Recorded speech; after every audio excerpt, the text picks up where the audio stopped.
Heureusement, on ne meurt pas systématiquement du coronavirus. Il y a un grand nombre de personnes dans ces décès qui étaient des personnes déjà malades ou des personnes très âgées.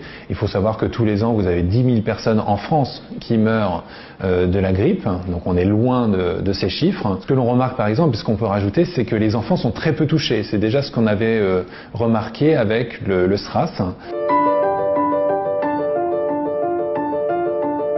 Sur les 20 000 personnes qui ont été infectées par ce virus, un grand nombre sont soignés aujourd'hui. Et donc, et même si on regarde les cas en France, personne n'est décédé, tout le monde est suivi à l'hôpital. Et si ces personnes sont à l'hôpital encore, c'est pour mieux comprendre et connaître la vie de ce virus et surtout combien de temps ce virus reste à se multiplier dans ces personnes qui ont été infectées initialement.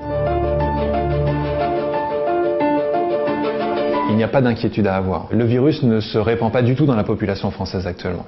On a détecté 6 cas, mais c'était des cas proches soit de personnes qui revenaient de la région de Wuhan, ou soit des gens qui avaient été à Wuhan.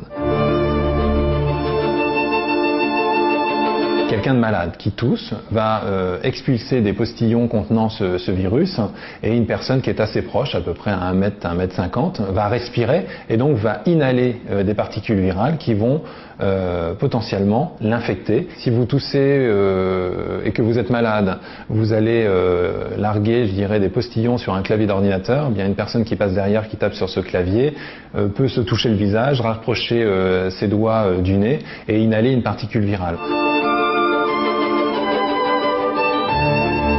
Une personne en bonne santé peut très bien déclarer, comme tout virus respiratoire, une toux, une fièvre, et pendant quelques jours ne pas aller très bien. Et puis d'autres personnes ont déclaré des pneumonies, donc plus graves, avec une infection pulmonaire plus profonde. Des personnes qui ont dû être hospitalisées par manque d'oxygène, des difficultés à respirer. Donc après, on a tout le panel de personnes infectées par un virus respiratoire, ce qui peut être exactement la même chose avec un virus grippal, par exemple. Pour se prémunir en fin de compte de ce virus ou tous les virus de l'hiver, c'est vraiment les bons gestes qu'on a chaque année, enfin à l'hiver quand on a l'épidémie, la saison de l'épidémie saisonnière de grippe. Eh bien ça va être le lavage de mains fréquent, ça va être si vous toussez, essayez de tousser dans votre coude pour éviter d'éjecter un grand nombre de particules virales dans vos postillons. Ça va être aérer chez soi, ça va être éviter de se regrouper dans des lieux où il y a beaucoup de personnes pour éviter justement cette diffusion facilitée du virus. Vous avez un masque chirurgical, vous le mettez devant vous, ça évite déjà une grande diffusion.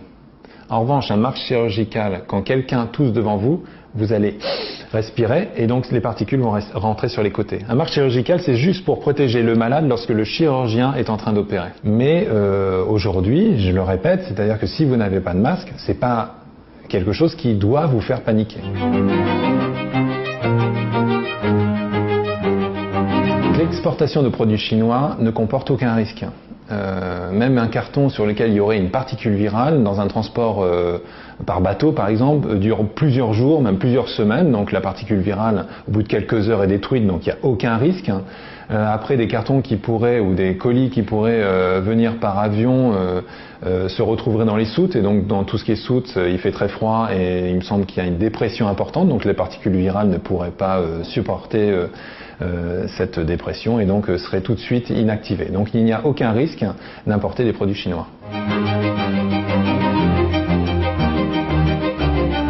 Si on doit s'inquiéter, ou en tous les cas faire très attention, c'est à partir du moment, et si ça arrive, que le virus, le nouveau coronavirus, diffusera dans la population, aura une diffusion ce qu'on appelle communautaire, facilitée. Aujourd'hui, ce n'est pas du tout le cas.